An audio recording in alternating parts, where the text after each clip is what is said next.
And we are live. Here we go. Stand by.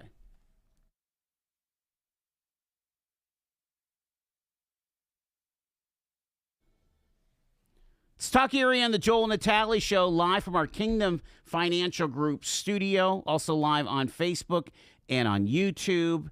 And it's a very special conversation today as we talk about the city of Corry and significant investments in high tech in Corry. And with us is here in studio Dr. Matthew Platz of Corry High Ed and Chuck Gray on the Zoom from Impact Corry. Hello. Hello, Joel and Shane. How are you today? Hello. We're doing great, Chuck. Let's go to you. How are things on the Impact Corry side? It's been a while since we've gotten an update, and I know you've been kind of really zooming in trying to get some of these strategic initiatives going. So first off, what's it been like the last several months here? Last several months, I have learned more about the law than anyone should know. The law. Apparently, you need to really make certain everything's covered if you're building a fiber network in a rural community as a nonprofit. No, our connectivity is one of the 5 goals of our Corry Community Strategic Plan.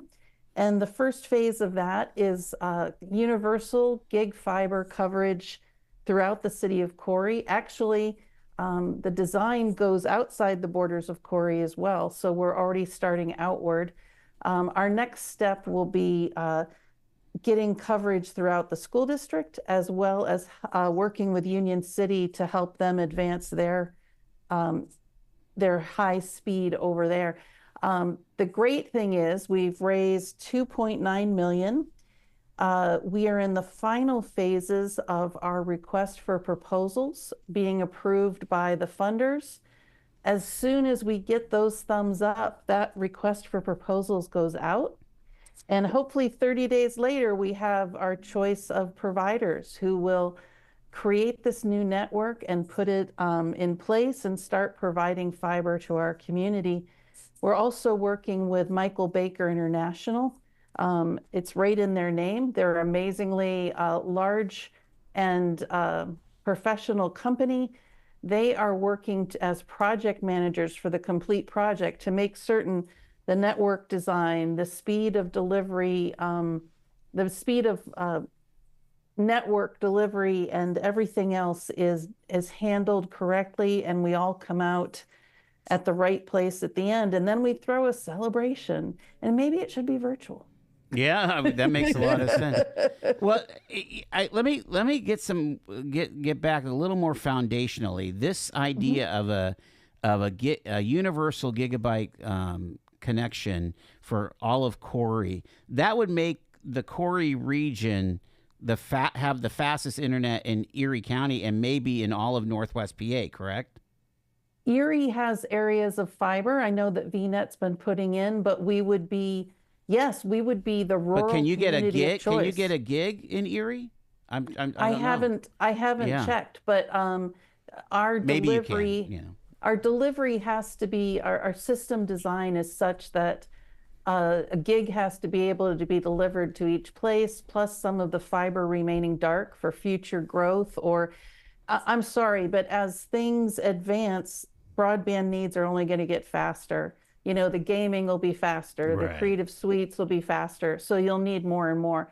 And I really, and foundationally, when we did the Corry Community Strategic Plan, we started that in 2020, finished that in 2021. It became clear to us that unless we shifted the economic base of our community in such a way that we could compete in the upcoming digital economy or fourth industrial revolution economy, we needed to have our share of this work. And I think it was encapsulated well by a quote from Charles Bukey, which I'm going to paraphrase because it isn't right in front of me, but without end-to-end high-speed fiber, no, he said, with end-to-end high-speed fiber in Corry, Corry has a chance to succeed. Without it, you are only managing decline. Wow. And it's true. Anymore, when you're deciding where you're going to live, why would you pick a place without high speed? It is considered another utility now. And we also felt that just having the fiber wasn't enough. The attractiveness of people being drawn to our area was great, but we wanted to do something productive with the fiber to truly help our community. So what we're looking at is, number one, small communities like ours with fiber get approached for testings of new products. One company has gotten in touch with us. They have kind of a radio frequency bubble that they've built that they want to test and get funding for, but they have to test it in a small community. It would make access free within that bubble, but it requires a fiber network underlying it, right? Also, our manufacturers, like maybe company X doesn't have full-time needs for a person who can program their robotics, nor company B or C. But if we have a data center in Corry and this high-speed fiber, one worker could be shared, could code robots for all of those, and problem solved. We have downtown businesses paying over $300 a month for connectivity who pray when they put the credit cards through. And one just recently told me she had to switch to QuickBooks on her computer because the speeds were so low that QuickBooks Online wouldn't work. So we knew we needed to change that. And then we also needed to change the paradigm. Right now, we felt that our best way to enter the digital economy was to become a workforce pipeline. So, and that's where Matt takes over. I'm just the plumber. Yeah. Right? Infrastructure, right? Right. You got to have that. That makes me sound classier. Yeah. So we're the infrastructure, but the thing is, our long-term goal is a whole life, cradle to grave, educational access to being part of the digial economy. And then I'll let Matt take it for what he's doing. He's been doing some exciting things in preparation for this. Before you jump in, I want to ask you about is one of the end goals to be a destination for remote working? Yes. Yeah. Yes. The answer to that is yes. I've listened to your show. I'm a faithful listener. Yeah. You've asked quite a few times, and different guests that have come in. We have a population issue, right? Right. There are different ways to solve that. Refugees, people coming in. The other way to solve that is to get remote workers attracted to our area. So that is a very important thing that we are working on. And that goes to a lot of what Chuck is working on. Otherwise, all of the 5 goals that they have over at Impact Corry. We can't just have internet that's fast. We can't just have a job. To be attractive, there has to be a lot of other things to do. Sure. Cities. And you could really, I mean, a community like Corry that's super intentional could really create a vibe, a culture that could lean itself toward, that young millennial or young Zer remote worker, right? I mean, there are communities all across the United States that are a little bit ahead of us. They're doing a great job. They're attracting younger people to stay. Well, we're hearing about Tulsa. I mean, that's a big city, mind you. But. Right, and they have a program, Tulsa Remote, right. That it's doing wonderful things, and we've heard about that and the ideas behind it. But why not Corry? Why not Corry? Corry's a great place to live. It's very cozy. There's great homes there. People are working on. It's affordable. It's accessible to major markets. Sure. I'm doing your Chamber of Commerce work for you. But I'm totally getting it. Yeah, we're accessible to Erie. It's right there. I drive down every day. Yeah. So when Corry was created, it literally happened because railroad lines crossed. That was the speed of business. That's fallen away.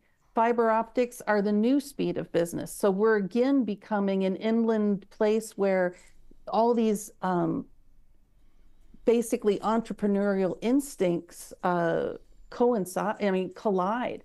Yeah. So I really feel that this is our railroad tracks for the future. And it is our way of saying that we're going to continue to be relevant and we're going to continue to be attractive. And I get it. I had my years where I wanted to live urban, but now I want to live rural. So, but I don't want to be cut off from the world. And this is a way to make that happen. So tell me the connection then with the piece that you offer, Right. Matt, with Corry High Ed. So when I got to Corry, almost 2 years ago now, there was a project that Chuck and my predecessor had been working on. It's called Catch. It is in the Infinite Erie playbook. It is designed to provide the talent pipelines that Chuck mentioned earlier, using that end-to-end fiber as a resource to provide different types of training. So a lot of the work that had been done prior to me getting there kind of built where we are now. And there are certain areas that we've kind of identified that are important to this area. And 3 of them were already in place. We had coding, cybersecurity, and fiber installation. Our goal was not to compete with the colleges and universities that are doing a great job here in Erie. There's no reason for us to do that. But we had an understanding from the get-go that Corry is a distressed area. Okay. They're experiencing a lot of the same things that you see in inner cities. Generational poverty is major. The median household income in Corry is $47,000. So it's even lower than the rest of the county. Right, basically. right. So it is a distressed area. So people don't see a way out. And our thought is that we would provide training in areas that are a lot lower cost. Certificate programs are starting to become more readily available. Our thought is we could provide 1 to 2 year training curriculums that would allow people to get started using funding mechanisms so that training can be free to them. Wow. Because we have chosen high priority occupations. So there is funding available from the federal government down to the state to be able to get people into this training. So removing the barriers to educational access is a huge portion of what this project does. Catch is a building. And a building can do a lot of things. We're excited about that and the funding that we can talk about after we get done with the fiber. Yeah. But we are very close to completing the capital stack for the Catch facility and providing a training space that it's high tech. It's kind of cool, and will want people will want to come and get trained there in certificate programs. We are looking at the possibility of, at the end of all that, we have been working on the idea of a pipeline where we get the interest of high school students early on.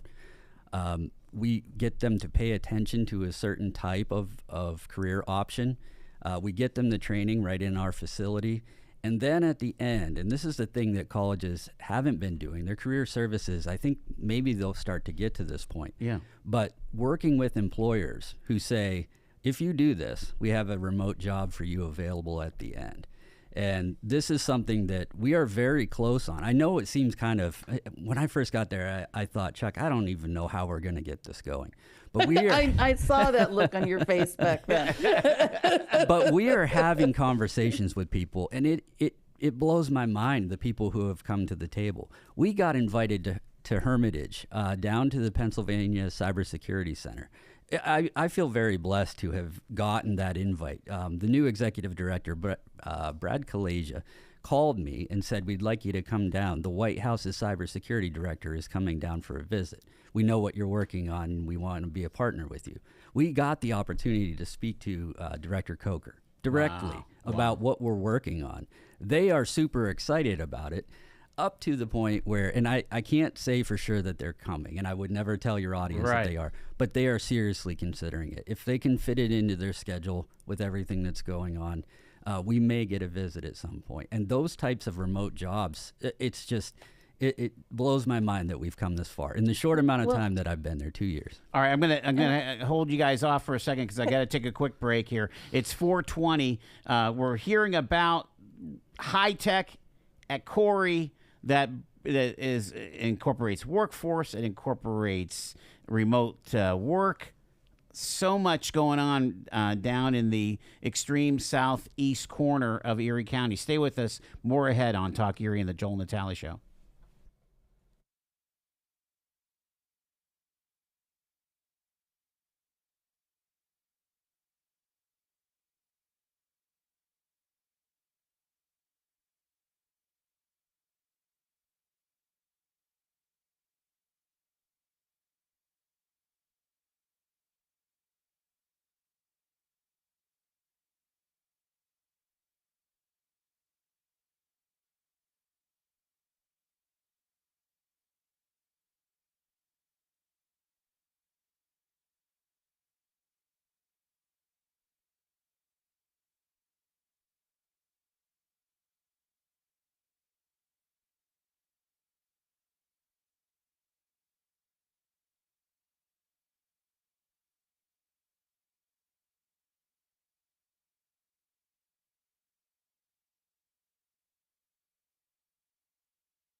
Talk Erie and the Joel Natale Show.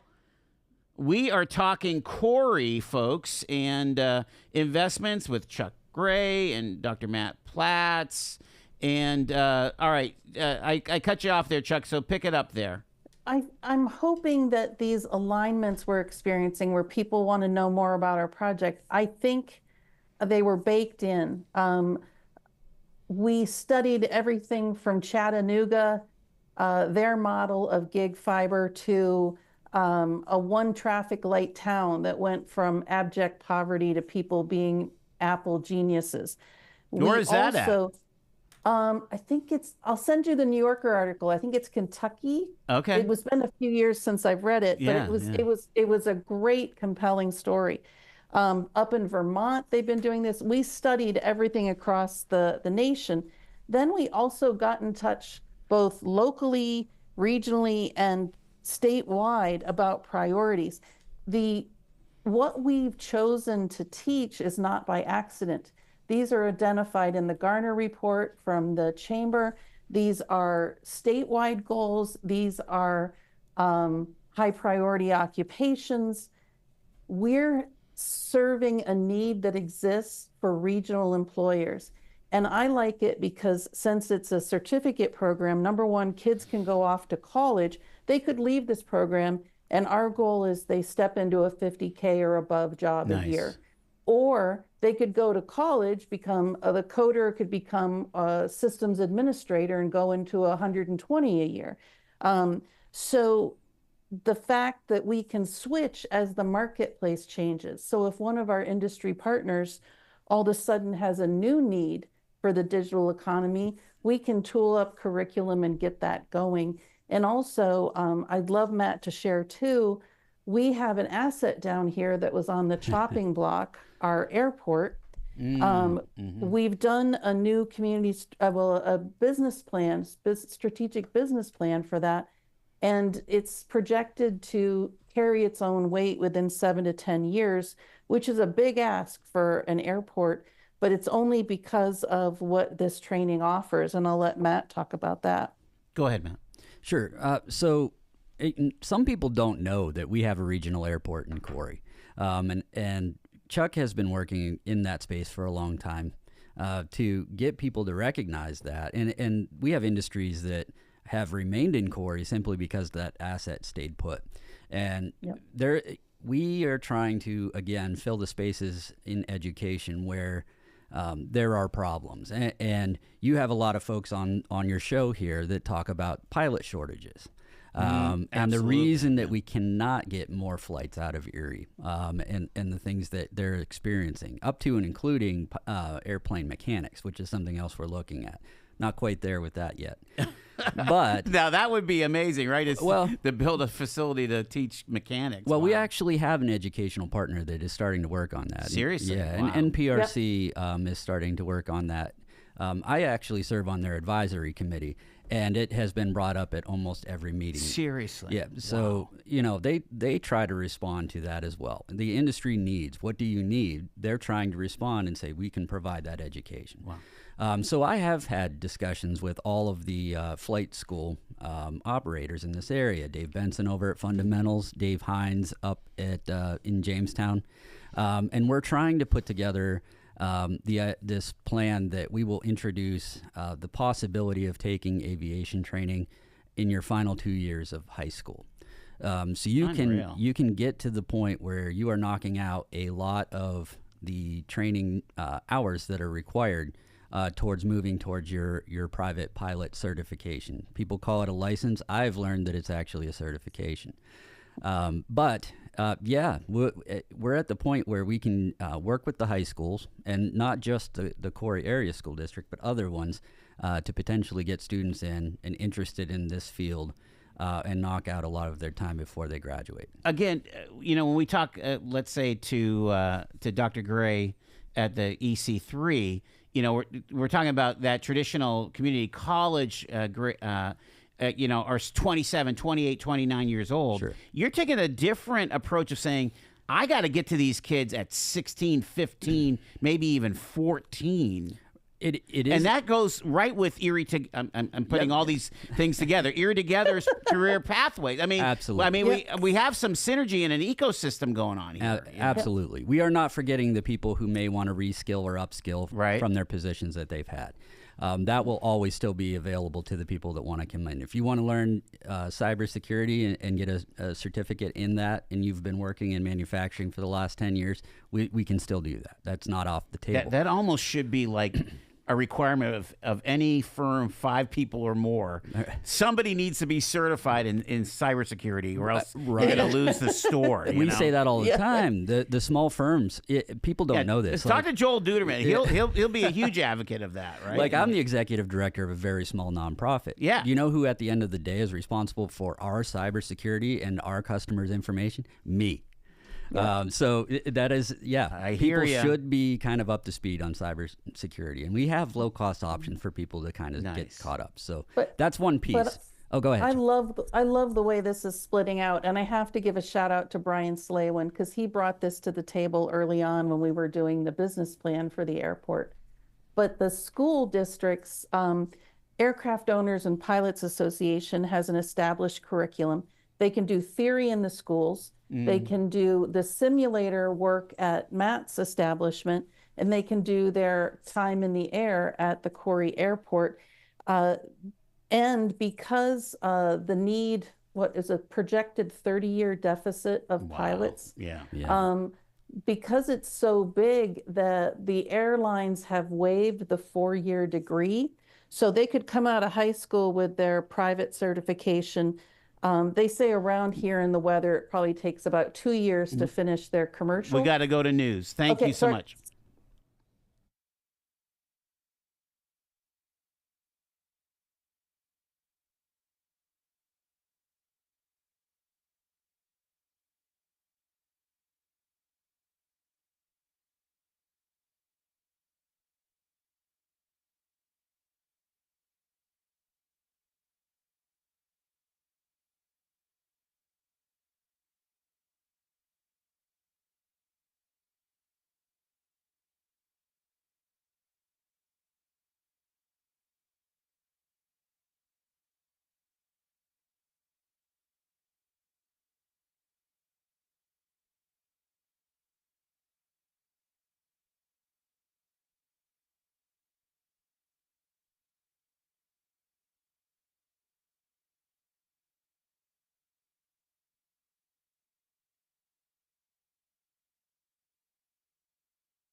Appreciate you being on the radio with us here. You got tuned to 105.9, 103.3, and AM 1530, TalkErie.com. Also live on our live stream at TalkErie.com and Alexa. We're also live right now on Facebook and on YouTube. So all the channels. And the topic today is Corry. Corry, Pennsylvania is our focus here in this.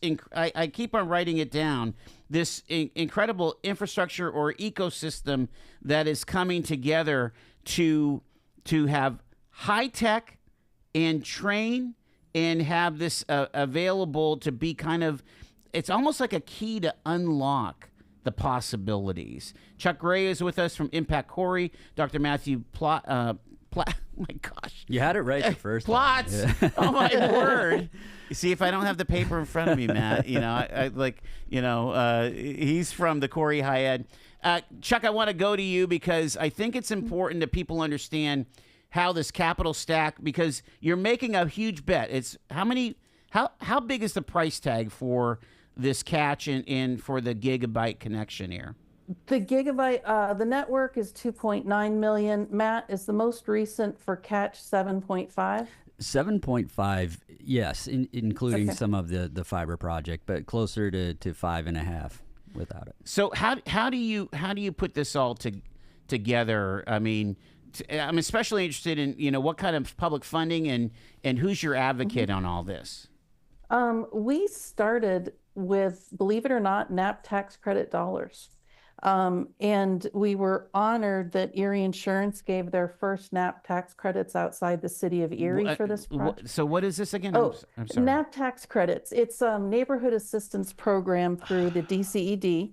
And what it is basically people donate to you and they get a percentage of tax credits back that they can send to the state. So they're basically saying, I'm going to spend the money, but rather than sending it to the state in my taxes, I'm going to keep it right here in my community and pay for a project I believe in. Kind of like an educational tax credit, right? I mean, exactly.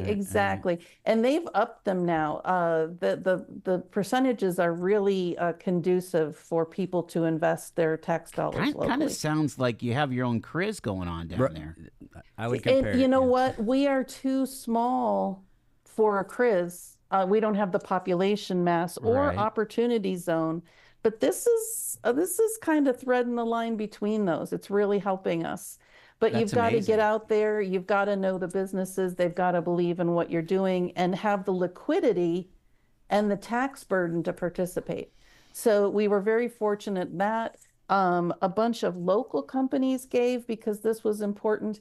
And that pool started out about 140,000. Mm-hmm. The Erie County RDA came in for 185,000 to help us get this project done. That's Tina's? Is that? Yep. Yeah. Okay. Tina Mengine. Yep. Okay. And we got 500,000 through ARPA funds. And it was funny, a community was I'm going to say luck and persistence is how we did it. Yeah. 500,000 was committed to another project, but remember the first ARPA had that really fast spend or lose? So they were going to have to return their funds. I heard that rumor and I called the county and said, I can spend it. So this is on the first tranche. You got 500K? The first tranche. So 500K. From Kathy Dahlkemper? Okay, yeah. Yeah, and so Kathy said, send me a proposal. That went through all the channels. We were awarded it.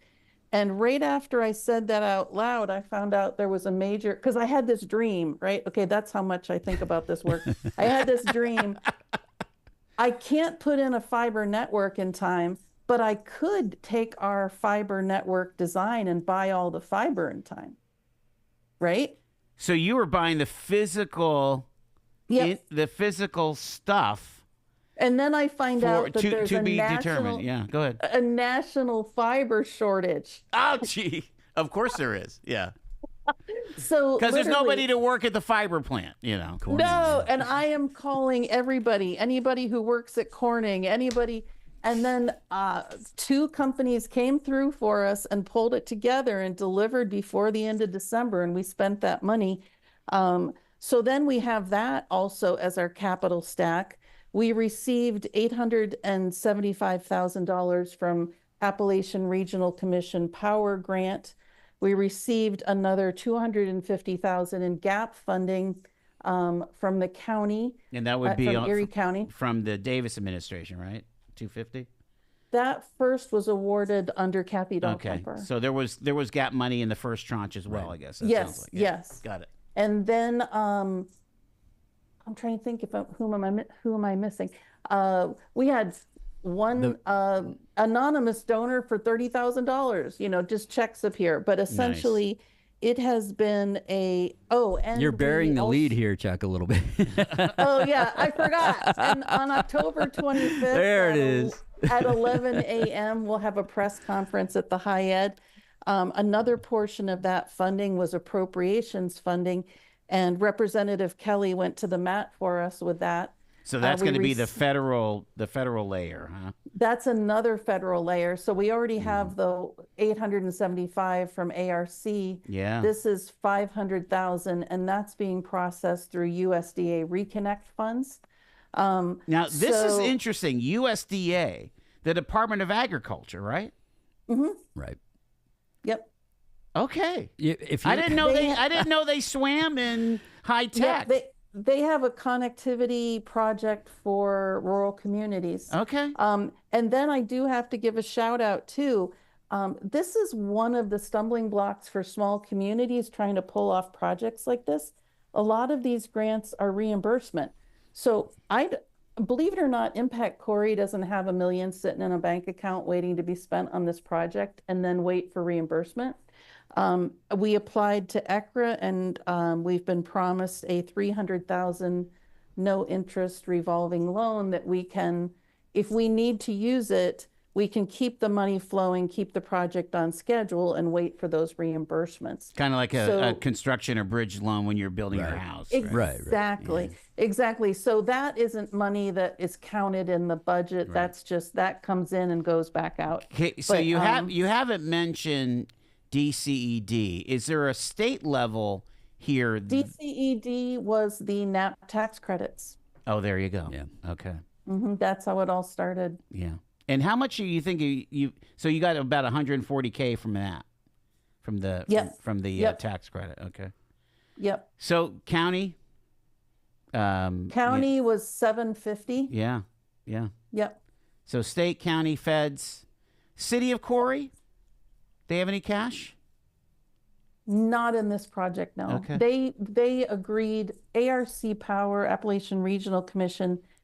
We have to, at that point in time, the rule was if you were doing a capital project and you were a nonprofit, you had to apply through a lead applicant who was a municipality. So they agreed to be our lead applicant. So they are a partner in this work. Good. And there's one other thing. Oh, I'm forgetting something. Was RACP was at the bottom, wasn't it? RACP, yes. Okay. We received. So there's some DCED money too, right? Yeah, we got. I am so grateful. We got 2.5 million. Oh. Thank you again, Erie County RDA, for when the budget itemization line, it's getting ready to be potentially awarded, and then the Office of the Budget calls and says, this itemization does not match well enough with your project. So thankfully, Michelle Brooks brought that to our attention. We called Tina and she allowed us to use an itemization from the county RDA. So they're our project applicant for that. And we were able to receive the 2.5 million, 500,000 of that is for the fiber node, literally just buying the equipment for the node and connecting to a tier 1 carrier is going to be about 500K. So it really is instructive, don't you think, of that it when it comes to economic development and making the big plays, it really does take a village of these agencies, these departments, federal, state, local levels to say, let's work together to try to pull it off because, again, you guys don't have $2.5 million sitting in a kitty somewhere so you can build your fiber network. Right. No. It is important. I cannot stress enough how important it is that everybody came to the table and said, let's get this done. You know, Yes. the Mayor Baker from the city of Corry, County Executive Brenton Davis, he's coming down at the press conference as well. Everybody had a piece and a part of it, and it's everybody's success. So that's the exciting thing. The other part that we need to make sure that we don't forget is for a lot of, especially for appropriation, it's extremely competitive. Absolutely. So this had to be a winner, A+ home run of an application, right?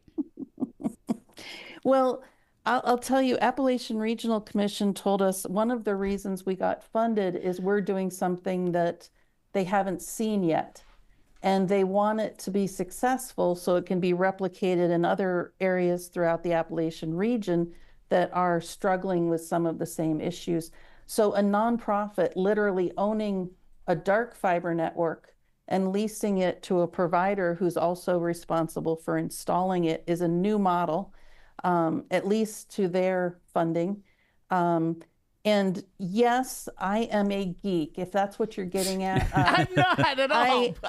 I read everything. Yeah. I take notes. I've got quotes. I mean, even from Rural Cooperative Annual Report, Yeah. NTIA Annual Report. I've got all these facts and figures up there, and I love to tell a story with them. And also, it goes beyond grant writing. It's the advocacy we all do together. If the county chamber weren't saying, hey, this is important to us that Corry try this, who knows if the state would say, hey, this is a good idea. You know, hey, they've Right. aligned, they're thinking about it. So even that work is done collaboratively. But yes, my head is a cesspool of facts that no one ever wants to listen Well, to. and I find it so appropriate because when you consider that Northwest PA was the origination of the Rural Electric Co-op, this really comes, it's part of our heritage of saying, hey, we can't just leave rural communities out to fend for themselves. I do have to ask you a totally geek question, both of you guys. So when your provider is building this network within Corry, how do they connect to the backbone? Are there? No. I mean, how do you get to the big line? There is a tier 1 carrier in Corry. Zito Media has a fiber loop in Corry. Okay. They provide static IPs to large bandwidth clients. So some of our manufacturers use them. Their model in the past, when we've been developing this, we reached out to everybody to understand what their business models were when we started this. They told us they had no interest in final mile provision of fiber. They are sticking with the large chunks monthly from these groups. But The because of that, hospital or whatever. You know. Yep. Things where it's okay. No, I'll say it anyways. Like people who are going to pay $1,000 a month. 100%. Yeah. Right. And that's a great business model, especially in a rural area where it's hard to make it pay. But because that fiber loop is here, that 500,000 goes for equipment at the node as well as connection either to that fiber node or a bidder could bring in their own if they want, but it's super expensive. Exactly what you're saying. It's super expensive, but it just so happens the fiber node is close to the high ed building where the Zito Media's loop passes. Right. And early on, they said, hey, that's fine with us because if your carrier connects to our service, we sell them bandwidth. So they don't lose. So more than likely, all of these little boroughs, and I shouldn't say little, I would imagine Girard has a tier 1. Edinburgh has a tier 1. I mean, when you think about a comprehensive Erie County gigabyte system, it's probably there would have to be duplications of what you guys are doing, but there's probably points of presence. Yeah. Again, I told you it was going to be a geeky question, but there's probably points of presence throughout the county. And you know what? I didn't drill down. Erie COG under Michelle Jaggi did that survey. I didn't drill down on that point, but I'm certain we know exactly where those are. Yeah. And we also investigated something we're keeping on the back burner for further growth of the network. Once you get beyond like the population of the city of Corry out into the more rural areas, it doesn't pay for a company to build fiber there. Just doesn't. Yeah. So we've looked into what's called the 6320, and it's basically an opportunity zone for places that don't have the population. It is private money can invest in infrastructure. They get their investment back, usually 10 to 15 years, a little ROI. And they, at that point, the infrastructure that they funded reverts to their partner agency. And the lifespan of fiber is about 50 years. So even if it took 20 years to pay them off, we've got 30 years of fiber that private money just put out there.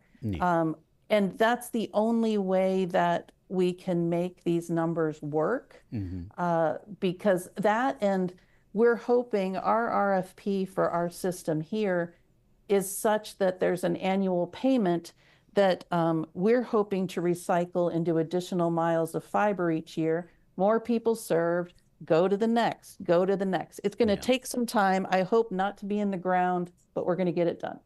All right, I got to bring this plane in for a landing part in the pun. Okay, I'm a young family. My kids are growing up in Corry. Why do I care about this part of the Infinite Erie playbook and what's happening in Corry, Matt? Sure. So kids, I'll start with the kids in kind of a joke. The Netflix will work. So it will work. There will be no buffering circles. When they want to get on their Twitch and stream their Xbox will their work Xbox, perfectly. it'll be fine. It will not glitch. They'll be able to play. So we joke about that, but that is important to people. Sure, absolutely. But go ahead. So no. Oh, okay. All right. So, how does it work? What do we do with it? So this infrastructure that Chuck has built the capital stack for, it provides the foundation for what we're doing in the catch facility. Bruce Katz came here. The Infinite Erie playbook got put together. There was a lot of discussion about how does this get done? Well, it's up to us. And and that is one of the things that when I started this job, I realized very quickly, Chuck's a great partner. She's done a lot, but she needs help. And so it was up to us to see where we were. Having a 2.5 million RACP as the basis of a potential project getting completed, my goodness, 2.5 million in Corry. Okay, so absolutely that gets the ball started. There was a grant that Chuck actually wrote that we're on the second or third cycle. It's been changed quite a bit, but a lot of her wording. Appalachian Regional Commission Area Development and the Erie Community Foundation are looking at funding us for equipment. So that would be $200,000. The state, with some of the ARPA money that needs to be spent, put together a program for community facilities. That was a request for $2 million. If we get that, we've got the RACP match, and we're on our way to getting this completed. So we're waiting for that. Funding decision will come in October. Hopefully, big announcement on the 25th on my show and other things. We're hopeful. We submitted the grant. People have taken a look at it that are influential in this space. They said it's very well written. It's competitive. I've heard that before and not gotten the grant. Right, sure. So, I'm holding my breath a little bit. But the catch facility is part of the Infinite Erie playbook. And so many of those are kind of sitting there, and building these capital stacks are not easy. I hear Tina Mengine come on in their show, and you got EMI, and it just takes time. Well, Kim Thomas has totally admitted it, that the money's out there, but getting the money, right? It's like a Seinfeld episode. Supposedly it's there, but trying to grab it is really difficult. And sometimes the passage of time looks like we're not working on it. So there's nothing that's further from the truth. If community facilities doesn't come in, we're working on an EDA grant, also for $2 million, that we are pointed in that direction. So you got plan A, plan B, plan C. And we will build again, this. bringing this to that young family that believes in Corry. So and I want to say something. And they got like there. 1 minute. We got that young family Where else can you live rural and have your kids have access to this kind of training that is not in school curriculum because it takes 2 years to make a school textbook? We are the cutting edge of getting them into the digital economy careers that are going to let them thrive. And it's just a cool place to live when that happens. It Yes. really is. My mom, And we're fun. I'm sorry. We're fun. You are fun. One of these days, my wife and I are coming down for First Fridays because we absolutely love that concept and how, and again, how do you market a community to a greater region? It's just, there's a lot of smart people in Corry, if you ask me. And Matt Platz and Chuck Gray are two of them. I want to thank you guys for coming on the show. And yes, all the best in this. Looking forward to this big announcement here on the 25th with, I guess, the congressman's coming, right? And so, Yes. All right. Yes, he is. We couldn't be prouder. we're excited. Thank you, Joel. You got it. Thank you, guys. It is 5 minutes in front of 5 on Talk Erie. Stay with us.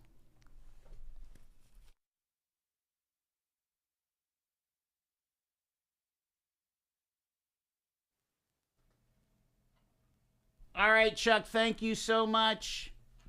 Thank you. And by the way, November 1st, First Friday, is Heroes and Supervillains, and I will be dressed as Ursula. Of course. And we will be dedicating this amazing, great big bike rack that's 2 steampunk insects in a field of 10-foot high grass. So come on down. Gosh. Hey, we didn't even talk about Pittsburgh to Erie Trail, and I think that whole thing